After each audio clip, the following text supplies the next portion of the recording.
接下来是这次4周年的限定狂二级竞币者利奎安。从刚才的剧情介绍中，我们已经了解到他是一位来自地底的小提琴家，是不是和剧情中的狂恶舞曲有关系呢？没错。不过比起艺术家，他会更接近音乐本身。利奎安被抽离常识和秩序，他继承了地底极关键的秘术，手中小提琴也是以自身的血液来激发迷音饰品来构成琴弦进行演奏。他的乐曲对意识有极强的感染力，让听者产生同调共鸣，这份力量对地底来说至关重要，是他们传播那套理念或者说超人意志的一个绝佳载体。我们希望这音乐能够拥有跨越一切触达人心的力量，至于它能够跨越什么，那就是绝响这一条故事主线的一个关键，而这份强大的力量也必然要求付出极其沉重的代价，而它的影响也不会局限于某一个人。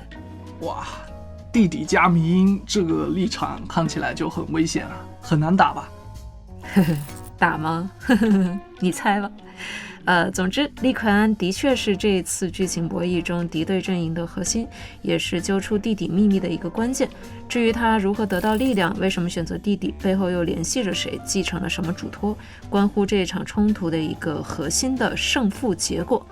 但另一方面，他演奏的乐章毕竟是有限的，曲终之前地底怎么看待他，局长怎么看待他，也许是同样重要的一个事情。听起来是一位强大又危险的艺术家，那么美术上是怎样呈现的呢？稍等一下，后面还有高手，等一下。这有什么高手？就挺长的。加油！作为一个极致的艺术家，利奎安的执念和爆发性力量是非常强烈的，而他脆弱的身体无法承担这份能量，所以我们希望他的形象看上去轻盈透明，却有着鲜明的杀伤力。因此，发色和肤色都用了极致的白色到透明色。黑暗的礼裙像包裹水晶一样簇拥着它，从黑色中心流淌出的红色琴弦代表着不断流逝的力量。礼服裙的拖尾呢，从正面看是一个梯形的轮廓，身上也加了很多舞台装的小细节。武器是一把反手小提琴，融合了金石和现代元素的设计。对，设计左撇子和反手小提琴的时候觉得有多酷，我们做动作的时候就有多么痛苦。没错，这些设计暗示了利奎安性格里的反叛和不受拘束的一面。不过他虽然整体造型很精致，却也会不自觉地把礼服扯歪了，头饰弄斜了。圣杰卡面呢，这边尝试了3个不同氛围的小提琴家舞台场景。方案1是利奎安汲取力量的画面，环状的狂恶力量席卷舞台，周围观众的身影碎散消融，他自己则在崩坏的舞台上接受这份力量。头顶观众的手代表他的音乐荣耀被众人授予又夺取。方案2更聚焦于小提琴家表演的姿态，舞台位于第4层的空中，狂恶力量带走了所有座椅、乐器和观众席上的生命，只剩他一人在台风眼中独奏，显得非常孤独又沉静。方案3是更加盛大的谢幕，狂恶力量打碎了时间和空间的隔阂，一曲终了后，聚光灯下的他面对着只有无尽的虚空和台下沉默的墓碑，将这场演出的孤独感推向极致。瞧瞧这氛围描述，哇塞，说着说着还有人猜到音响了。好长，有被报复到了。太孤独了，我来给大家播一点狂恶舞曲。我看你挺兴奋的，孤独吗？看来音乐就是利奎安的武器。那么接下来我来为大家介绍一下利奎安的具体作战方式吧。利奎安是一名异能职业竞币者，战斗开始后，利奎安可以在4组乐章中进行切换，每组乐章都由3个乐段组成。若当前乐章以乐段悼亡为主，则该伤害视为冻结伤害；若以乐段燃尽为主，则视为燃烧伤害。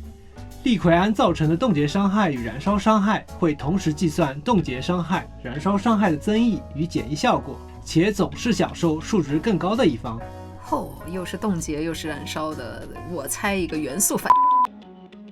嘿嘿，利奎安的必杀挽歌会根据当前选定的乐段组合切换至相应的乐章。4组乐章永恒安息、余烬垂怜、落日之泪、愤怒之火将分别拥有独特的必杀效果。此外，必杀造成伤害时，还会根据乐段组合附加不同等级的冻结标记与燃烧标记。这技能的名字有点耳熟哦，好像是来自莫扎特的安魂曲。一看就是陶德老师写的技能名，谢谢支援文案组。利奎安的被动为变奏，若利奎安连续释放不同的必杀，造成的伤害会额外提升。利奎安的第二被动为交错共鸣，当利奎安对携带冻结标记的敌人造成燃烧伤害，或者对携带燃烧标记的敌人造成冻结伤害时，造成的伤害会额外提升。也就是说，可以通过交替释放不同的必杀，并打出冰火交错的状态反应来最大化输出。是的，没错。